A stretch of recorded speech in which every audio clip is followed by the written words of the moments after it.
why aren't you so happy? What Gary says is that sort of in the 90s, so all these technologies started bubbling up. And he says, it was such a one-way push. I mean, think when you dial the 1-800 number and you will not get a real human being ever.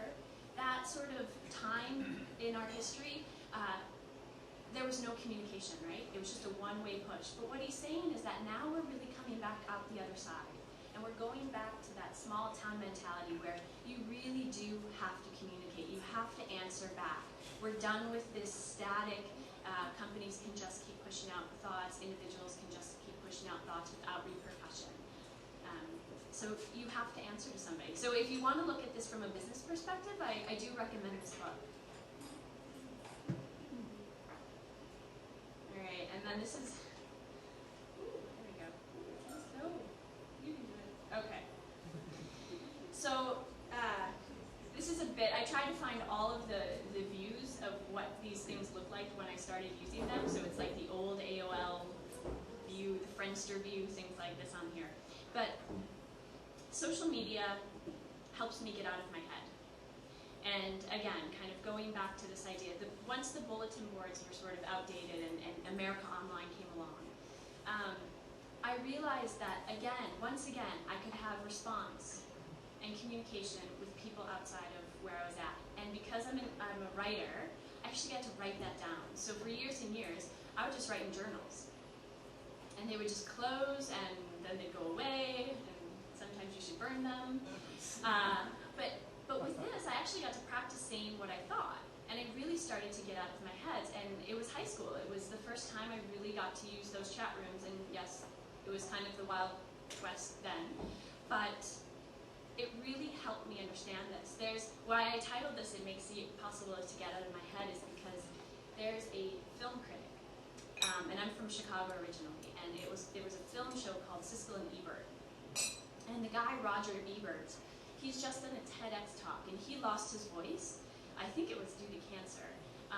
But he was talking about how the new Mac technology and voice technology transfers are helping him speak. And what he said so well in this TEDx talk was, it helps him get out of his head. It's not perfect, but it really helps him process these thoughts. So the many iterations of technology through the years, what did it do? It helped me keep in touch with my friends when I was living in Japan. It helped me expand my community. I've moved a lot, so it helped me keep in touch with everybody. And I think these are activities that we know well here in this room. And even today, I'm still working on it. The two far right are two blogs that I work on right now. And again, being continuously very nerdy, playing around on the back end of WordPress and learning that for myself. But also using it as a means to continue to push how I'm expressing what I'm doing. And so what's interesting is now when I look at Twitter and Facebook, I think it's, when you think about America Online and where we came from, where you could be anybody, when you look at Twitter and Facebook, it's getting kind of weird if you're not yourself. Like, I think for people in this room, if you're not you, or you are, even when you have the shaded out avatar, we have a behavior now where we recognize, who's that person? We kind of ask that question. And I think we're getting away from trying to be somebody elusive behind the curtain, and people receiving that information, we're starting to understand that. We're like, oh, that's not really authentic. That's not really legit. I'll say the same thing for nonprofit organizations. I'll speak from the perspective of nonprofit organizations because that's where my experience is. But too often, nonprofit organizations are looking at social media as a free marketing tool. We're cash-strapped, so we got to market. So this is free. Let's do this, right? And you sort of give it to anybody who knows how to do it. And I think that's just a little bit problematic in the same way that when you actually then hire somebody to do this work, who does know it, who actually can learn about the strategies and tactics to do it, and then you say, no, sorry, we can't say that. And if you're going to say that, you've got to ask me 5 days in advance. And all of those iterations of, again, things that are just that one-sided push. I mean, it's really hard in the nonprofit sector. There are some people who do it fantastically, and what you see time and again, and I'm looking at Bob, is that it's Bob with brown backing. And that makes it real, and that makes it a connection. And I think when organizations and companies have trouble understanding that that's going to help them, that's when they kind of say, no, we can't talk about this, and ask me 5 days in advance if you can talk about anything else. And I will say too, and kind of going back to the idea that we know when you're not being yourself, we also know when you're marketing and when you're advertising. And I know, as I was running an organization 2 years ago, and I knew when I was putting stuff out that was purely, yeah, come out, come to my event, it's all about me, you gotta know us. And I knew when I was being slightly inauthentic about our strengths. And I think people get that now. I'm scrolling through my Hootsuite, right? And I'm going so fast that unless something's really personal and grabs me, I just keep going. And I know it's advertising, and I know it's marketing, and sometimes that's okay, right? You can just acknowledge that that's what it is. But I think that companies and organizations need to understand that we get that. Like, we get it, and you can just call it advertising and marketing, and we're great. We like it, and if it's really slick, we're going to honor you for being really slick about it. But it's not that communication, right? Unless it's engaging us in to and fro, it's not that communication piece. What I think is really interesting too on this topic of it's possible to get out of your own head, especially in the work that I do now in social enterprise, is that this is such a new field that we haven't gotten out of our own head to tell the stories about what social enterprise can look like. And that's actually hindering the field. So people will always ask me, what are great examples of social enterprise? And I kind of look over at the nonprofits and I'm like, what are your great examples of social enterprises? And they're like, we don't really want to tell, we don't know how to tell the story. We haven't tried to tell the story. We're scared if we tell the story, you're going to find out that we're not earning any money, right? That it's not successful and it's not perfect. So I think that getting out of your own head really applies to organizations to say, what if you just started trying to be just start trying. One of the really interesting applications for this, and I read this, I think it was Good Magazine, they said how Twitter can save introverts. And I thought, well, I don't need saving. But they started talking about how they're using Twitter in the classroom for the little introvert who doesn't participate in class. So if there's usually a classroom discussion is dominated by the same 12 people, they're experimenting with this idea that if all the students had Twitter and were able to then engage in the conversation, it actually increases it by about 100%. So I thought that was really interesting when we're talking about getting out of your own head, where these tools are starting to take us with that in mind. Okay, so I want to just allude a little bit where I think we're going, sort of over to Oz, right? What is the possibility here? Be yourself because no one else is going to be you. And then somebody, the skeptic is going to be like, well, if they steal all your credit card information, they're going to be you, right? But no, right? Be you because nobody else really wants to. And this is the root of social media mobilization. We could call it social media for social good. That until this happens, until that curtain comes up, when we think about mobilizing, it's not going to happen, right? You've got to bring yourself to this room to mobilize. We've done it today, right? And when in successful things, we see that. And I think what's interesting about this is that the possibilities are infinite. When you look at all the platforms, so LinkedIn and Twitter and Facebook, and I kind of, I have my favorites, and I have my ones that I don't use, and I control the privacy settings and boundaries that I want to use, but I look at this as a beautiful equation, like a really creative equation. What are the pieces that go together to communicate what you want to communicate, right? And to be honest, let's be honest, we don't know. There's no right equation. It's like, what do you want to communicate and what do you feel comfortable using, right? So around social media mobilization, we haven't even started to scratch the surface of what's possible. I will say that when we, I'll talk a little bit here about from a philanthropy point of view. What's interesting in how social media is being used right now to mobilize people in Twestivals, to mobilize people to come together in the same room and raise money for an organization, it's really interesting. And I think we're starting to see a lot of really good examples of that. And you're also starting to see on your individual levels how you can create community around anything you want. I don't know if you've seen landshare.ca, but this idea of sharing land. If you live in an urban center and want land, somebody's garden or yard, you can be matched with somebody who has land who might not be able to use it for a garden. And so this idea of we have this ability now to create individual connections around any topic.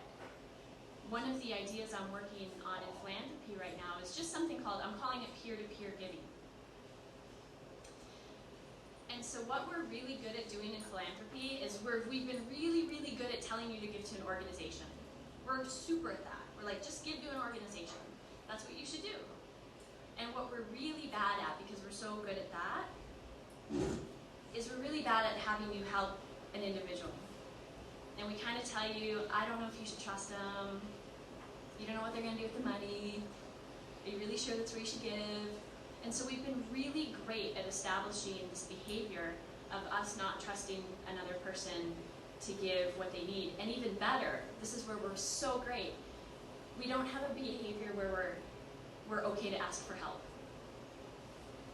Like, we haven't established that yet on social media. Like, even on my Facebook page, if I needed help, I don't know that I'd say I need help. So the place of peer-to-peer giving is this real question for me, because it is a real communication piece, and it's a real push of the behavior pattern that we understand right now, and it's going to take some technology. And we might already have that technology, but it's a real interesting place that I see this social mobilization, using social media going, but it's going to require this bringing of yourself all the time. And honestly, it all comes down to what Gary was talking about in the book. It comes back down to trust, and trusting people in your community, and allowing them to make choices with the gift that you can't control. But then again, think about it, you don't control when it goes to an organization anyways, really, right? And I'm from philanthropy statements, so it's interesting. So the top 10 tips that you should do. All of these things you should do to maximize your ROI in social media. I would just have us consider that none of them actually matter until we're really doing this, until we're really removing that curtain and coming out and saying, great, I'm the Wizard of Oz, and maybe that's a little disappointing sometimes, right? But that's kind of how it really works. And I certainly still struggle with this. I mean, I have 2 blogs, and this is strategic. I have a professional writing blog where I talk about philanthropy, and then I have all the things Michelle really thinks. And maybe 4 people read that. And I'm still trying to figure out a way to bring those together in an authentic way, because to be quite honest, it's really hard writing 2 blogs. And so I think that it's just this constant struggle. I certainly don't have it worked out. I mean, on my iPhone and my Hootsuite, I'm the Twitter voice for like 3 different groups, right? So always trying to bring not just hide behind the name of the organization and promote what the group is doing, but really trying to be myself through that. It's just a constant struggle, but in the end, it's the only thing that's going to matter. So we now have the opportunity to use social media more accessibly than we ever had. We have privacy sort of more accessibly in our palms to craft how we want to use it than ever. We're no longer sending our addresses to Moscow, right? Like, that behavior seems to have passed a bit. And so when we get this, social media ceases to be a tool, just in the way when you look at a pen, or when I look at a pen, I don't think, oh, tool. Tool to facilitate my role. That's not what I think. I think I'm going to use this pen to write something about myself so that I can communicate it and create a community somewhere else. And I think that's all it is. It's about creating communication and community. So thank you very much, and I'm happy to answer more specific questions or general thoughts. Thank you.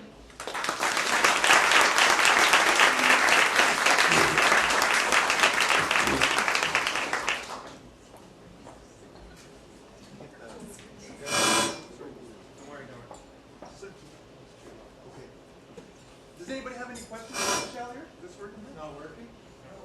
Hello? Hello? Hello? Maybe, is it working now? There we go. Does anybody have any questions? Any hands up? Come on, we've got some questions. All right. Oh, okay. Hello, my name is Michael. Hi, Michael. Just had a question about privacy. Yep. I was in the washroom. I'm not sure if you went over that or.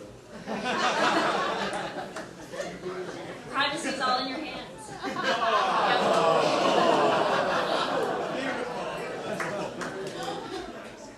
I guess my question with privacy is all in your hands is that a lot of people have two different personas, right? And you want to keep that. Creating two profiles on either Facebook or any other account you have is basically to keep those two divided, right? You're trying to explain how, well, if you're okay with the things that you don't like about the things you're talking about in your blog, maybe you really should keep them separate, right? Otherwise, why talk about them? Right. I guess another point is you want to kind of come to terms with what you don't like about it and then bring that on your blog in a more politically correct way. And especially for kids these days, they don't even know what politically correct means. Sure. So maybe I can Respond. talk for hours about.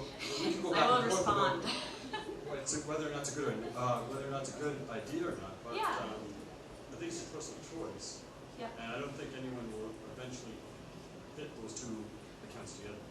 Well, it'll be interesting. I mean, I certainly struggle with it. So when I, was an executive director of an organization, I had a Twitter account for that, and then I have Michelle F. Gartner, and I set those up very differently. I was like, I will talk about different things. I will cultivate expertise in different things. I agree that you can strategically choose to be two different people, and you can do that. I think it's tiring. I think having, honest to God, just because I've done it, and I'm doing it. I mean, on those blogs, I'm doing this. It's really tiring, and to be quite honest, I'm more interesting when all of that blends together. Yeah. And to you, if I were to post something up on my Everything Else Michelle Says blog, it's probably more interesting because I'm talking about everything that I know. And I tend to think that we have to go that way. We know what it's like the other place. We know what it's like to have 43 profiles. Yeah. On America Online, I think I had like taxing on time and emotion and everything else. I think in terms of privacy too, when you look at each of the individual platforms, you have the option to opt out of so many things now. I feel that way. I feel more in control of my privacy than I did when I first started using stuff, because now I understand when you can find me on Google and when you can't, and I can control that. So I would just challenge us. I don't think this is going to be, tomorrow we're all going to jump into being like, oh, we're just me, we're just all one, this one voice. But I think we should challenge ourselves to think about if we did do that, that might be more interesting. Yeah, does anyone else have a question? Just put up your hand if you do. Okay, yeah, just to finish up, it comes down to human behavior, and I don't think we'll change our human behavior. I think we should change how we think about social media and the fact that maybe we shouldn't just share everything. Who cares if I share my vacation photos with my employer? Because if I put it on Facebook, he's going to know anyway. So maybe don't put photos on the net if you don't want them seen by anybody. Instead of, oh, well, it was an okay vacation, so I might as well put it on my blog or my Facebook and combine that together. Yeah, I think I wouldn't say that there's no personal boundaries, right? I think that I would ask us to look at human behavior and realize that we don't write for pen pals anymore, right? We've changed our behavior, that human behavior does change, that what we're sharing now, we weren't sharing 10 years ago, that we are... Yeah, but you would send them like an entire list of everything about you. No, but I think that there's, when I look at the different platforms, if I use Facebook in a certain way and LinkedIn in a different way, I can still be myself in those places. I'm just allowing those groups to be more, intimate social acquaintanceships. I wonder how many people have like a personal profile and kind of a business or corporate one. How many multiple profiles? Yes? Isn't that tiring? Yes, but it's all about what she's talking about. what Michelle's talking about is basically be authentic, right? So when you try to bring your personal and your business together, you're more likable because you're authentic, and that's what the point that she's talking about, not so much about privacy. Right, exactly. Well, the one example I have that's, I think it's a really good example, and it shows that you don't have to be, Sally for your company on your Twitter every time. But I was in New York, and because Emma told me to go to Century 21, which is a discount shopping store in New York, and it's got all the greatest designers for like half the price. And so when I got back, I tweeted Emma and I said, thanks so much for sending me to Century 21. And now I didn't put an @sign, I didn't put a hashtag, there was no reason why they should have found this. Century 21 emailed me back, and in my tweet to Emma I said, I saved $250 on this blazer, it was crazy. They wrote me back and they said, wow, $250 is a really good find. Thanks so much for coming in at Michelle, at Emma, or at Mingo. And we had a conversation there, so you knew that in their tweet deck or their Hootsuite, they were searching for Century 21 without any, @sign added. And they had somebody there to reply to me in a really personal way, even though I'm from Calgary and they really don't need to care about me. I think that's an interesting example. I mean, that kind of touched me. I don't know who that person was, but they commented on what I personally said, what I personally thought. I think that's interesting. That worked for me. Okay, we have another question over here. We've been talking about one person having multiple accounts. Do you have any experience with one account with multiple people managing that account? Yes. And how you handle a consistent voice? Do you put signatures in there, like initials? I know Hootsuite, I think, can add. It's can crazy. append that. Thank God for Hootsuite because it tells me when people comment on different things. I do. Currently, I have 3 groups that I'm sharing management of our social media for. And I think that happens in the nonprofit sector more often than not, and especially with informal groups, right? It's a volunteer group and you need everybody to sort of pitch in. It's hard. The best that I've come up with and what we're finding works is if there's a lead in the secondary. So even for Trico Foundation, we contract a social media I call her our guru. She's our lead. And then I come in as a secondary to make sure people are being responded to. In terms of voice, I did it, I'm part of a group that's starting up a website called thecharityhive.org, which is kind of like a Huffington Post of charity and nonprofit information. And I was mentioned, and Charity Hive was mentioned, and when I replied, I put in parentheses my initials to show that I was replying to a person, to Emma, and to say, I'm really glad you're coming, and hi, by the way, so you know, it's me, here's my initials, right? So I don't have again, are there 5 best practices? I would say knowing who's sort of first and second lead, but know what you're all talking about. One of the things we do at Trico is, for each of the programs we run, each month we have 5 points, right? So it's just what your key messaging, essentially. But what are the 5 points that we're all kind of talking about during the month? What are we communicating? What do we want to get people communicating about? And that's one of the ways we found helps keep voice consistent and helps keep topics consistent. And at the same time, what's beautiful about the organizations I work for and the groups I work with is that they're very experimental. So if we say something, there's no walls, right? So it's not like, oh, you can't say this, you can't say that. If we say something and then somebody responds, that's just great. Let's respond to if that was a good idea to say that or not. Let's respond. Last night we had an event. And after the event, I was like, gosh, that introduction we did went way too long. Like, we did not facilitate that well. And so on Twitter, the first thing I wanted to say was, hey, I really get it. That intro was long, but thanks so much for coming out, because we need to create community, and getting to know each person is part of that. So really being able to respond to those sort of things. Yeah, Guy Kawasaki has like 20 people feeding his Twitter account, but he responds to all the DMs. So it's like you can have like the communication can be one person authentic, but you can have a whole bunch of people feeding content. Yeah, absolutely. Anyone else questions? I just want to bring the topic up and hi. I can see you. Okay, perfect. I guess when it comes to companies, So I guess there's the authentic personal Twitter account. These can become quite valuable to companies, right? When they actually look at, like I work for a company now, I had a Twitter following when I came to them, and a certain amount of that. I haven't changed it since I started working for my company because that's not my role, but you can see, I think a lot of companies, they create company accounts, they have people behind it, personalities behind it. What happens when they leave? Absolutely. I think that's kind of the struggle that you see with companies, and that's really a question out there. So how do they manage that? How do they control that? Yeah, What exactly. do they do? I mean, we've actually had that happen. So the gal who is running our Trico, this is why she's on contract, because she just left. It's permanent time, permanent role. So we thought, oh my God, what's going to happen to our voice? But that, I don't have a huge background in the change management of something like that.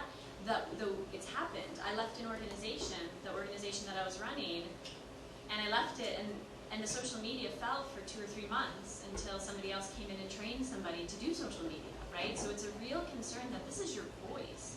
I think the personal accounts are a huge benefit to companies if they really kind of get it. And this is my favorite, when people tell me, I don't care where you ate. Well, I actually care where people eat, because if you like a restaurant, I might like it. Like, I care, and I think companies, when they sort of take that perspective, are like, what are people talking about today? Does that have any relation to us? Does it have any relation to the person actually behind the Twitter account? And wouldn't that be neat if a company let that person engage, at this company? Wow, we really like that restaurant too. I'm the person behind the Twitter account, right? I think that's really interesting. But I do think when we look at it, when social media is just a social media coordinator role, or companies look at it just like a tool, something, I have to have Facebook, I have to have Twitter. When people leave, and especially if you haven't given them freedom, so 2 things: hire really good people. This is going to sound simplistic, right? Hire really good people, and sure, have a social media policy, even if it's really informal. But then manage the folks, right? Like, if they say something, and you need to respond to it, then go ahead and respond, right? I think that this is something that we can get used to doing.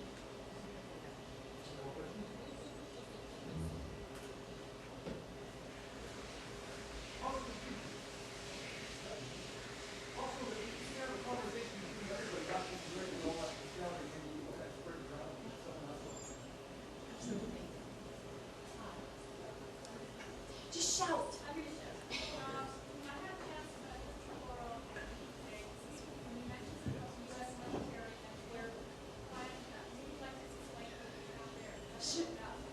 Sure. So we were talking right before we started speaking today, and we were talking about social media and how companies approach it, and when they start thinking about strategies and tactics. And because I've been a part of a few groups have tried to get social media off the ground, we do look at it like that. What's our strategy? What are our tactics? So there's on SlideShare, there's this excellent U.S. military tactical plan. It's a 5-day tactical plan for social media. And I send it to everybody who is trying to convince their company that they kind of know what they're doing, because I'm like, all your company wants to see is that you can have a tactical plan, right? And so it's fascinating. They have like 5 rooms across, so Monday, Tuesday, Wednesday, Thursday, Friday, and then they're like, in Thursday we're going to talk about women in the military. And they don't specify what they're going to say. We're going to talk about it, we're going to post a photo, and if we get 15 more followers because of it, we'll be successful. And it's not so much the metrics that they set out, but I just think it's really interesting that they've got this, it's the U.S. Army, they're thinking this way, and even it's a bit cumbersome, right? We don't all need that sort of tactical plan, especially when I'm talking about having this free flow of communication. But it's just to show that organizations are there thinking about it. So it's on SlideShare, and I don't know if there's a way I can share a link afterwards, or... We're going to have a website one of these days, but I don't think Okay. it's up yet. But maybe just, Yeah, well, Twitter. I can do it. I will. So how many people have a content strategy for their blog where they time their blog posts or tweets or anything like that? I know Mike was talking about that a little bit.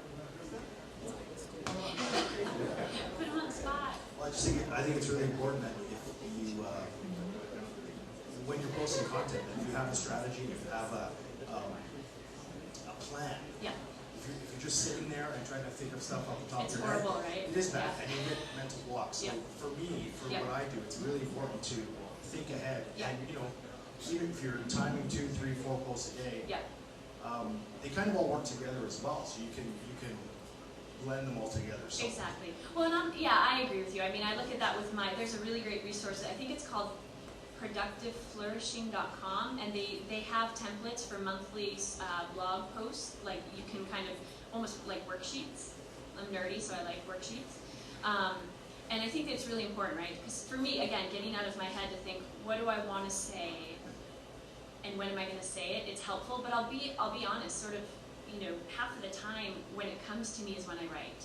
And I can have the best intentions, and I'm like, I'm going to crack this, and this is what it's going to say, but something else will capture my attention, and it makes for a better blog post in the end. So I'm between the two, right? I definitely understand the idea of strategy, and at the end of the day, it is communication, right? And so that can't always be put into a calendar. Well, and this is true. Yeah. And sometimes you feel like you lose the authenticity Yeah. and the connection if you're doing that. So what I like to do is stuff that's kind of relevant content but not personal content, I'll strat it or I'll time. Yeah. But then there's always stuff that falls in between the cracks that, yes, now I'm being authentic, now I'm talking, so they're kind of, Exactly. right, you're marketing at some, It's know what I mean? both, right? When I first started my Everything Else Michelle Says blog, I was like, okay, before I started, I have to have 100 topics that I'm prepared to write on. And I wrote down 100 topics that I was ready to talk about. And I haven't written on half of them. I kind of got bored, right? I wrote them out, and I'm like, well, that's not really as interesting as I thought it was going to be, right? But then something else comes along that's more timely, that takes your attention. So, so I'm between the two. I don't have the end. I'm still trying to figure that one out. Yeah. What do you think are in terms of social enterprise, what do you think is the most exciting developments happening right now in that field? Well, that we're talking about it in Calgary. So last night we hosted an after-hours event at the Trico Foundation. We had 40 people come from different perspectives on social enterprise. People who don't know the language, to people who are really thinking deeply and actually quite advanced in their thinking. And what I think is interesting is that we need to learn a lot more, and we need to really give it a go, pilot some projects. I think one of the most interesting developments, obviously on the funding side, is the Trico Foundation, kind of stepping up to say we are specifically going to fund education and funding for business plans for social enterprise. And what that does is that says, okay, nonprofit, you don't have to jump straight into having a great idea that then you have to pitch to another funder. We're going to really walk you through opportunity identification, feasibility studies, business plans, so that you really have a compelling business idea when you come out of it. And hopefully, kind of to the social media aspect, more compelling stories. And a community where we can start to share sort of successes and failures, because we don't really have that yet. We don't even have a group of practitioners who come together to talk about running a social enterprise yet. You term that the startup community around, I think. Startup community around social enterprise. So, there's a very, very vibrant startup community even in Calgary with a number of different things. Absolutely. So you'd maybe say that's your... I would say that's kind of where we're at. I mean, we have a lot of great leaders in this, in Toronto and Vancouver, the United Kingdom, the US. We have a lot of great learnings to follow, but locally, I think we really are a startup. Yeah. I think a lot of people are kind of making it up as they go too. It's Isn't it such a fun? new thing. It's Yes. super fun, yeah. So, any more questions? Actually, Troy had a question here. How many people are using iPhones here? Oh, yeah. We're going to have a little vote here. And Blackberries? And other Androids? how many watts? So what is it, iPhones win? It's half and half? Okay. So is that it? Any more questions? Oh, sorry.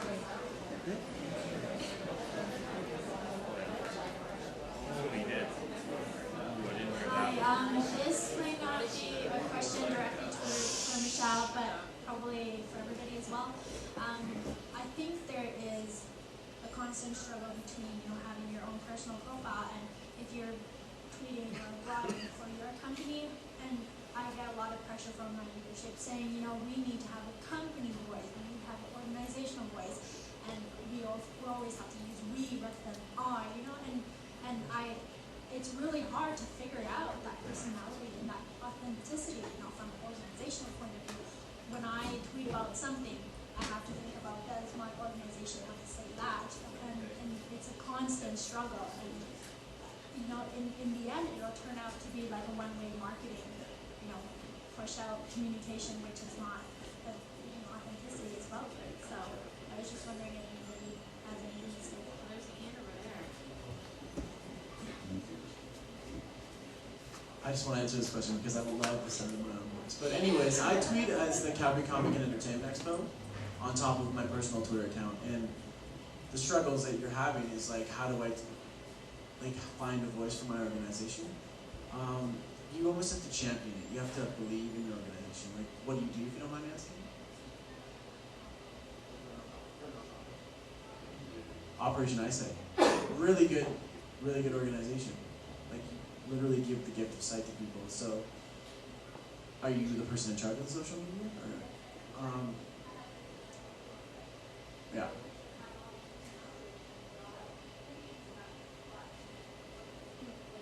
You, as the person that's, like, you gotta take the reins on that, and you gotta be like, look, even though you all wanna say something, we're here to tell a story of, like, what Operation Eyesight does.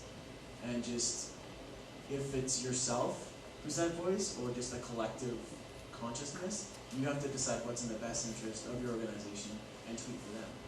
And the Calgary Expo, I've been involved with the organization for 4 of the 6 years. So I've kind of developed that voice. I kind of go out and promote the event. So it was a natural transition for me to go onto Twitter and be like, hey, Expedites, William Shatner's coming to town.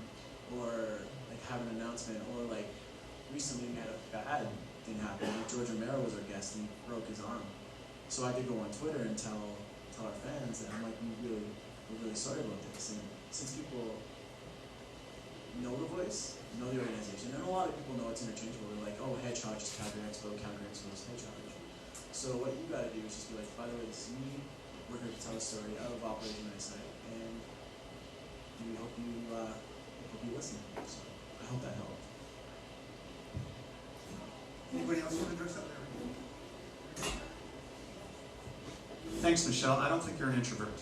Oh, I really am. I'm gonna like go home and bury under my like hug for her. It's true.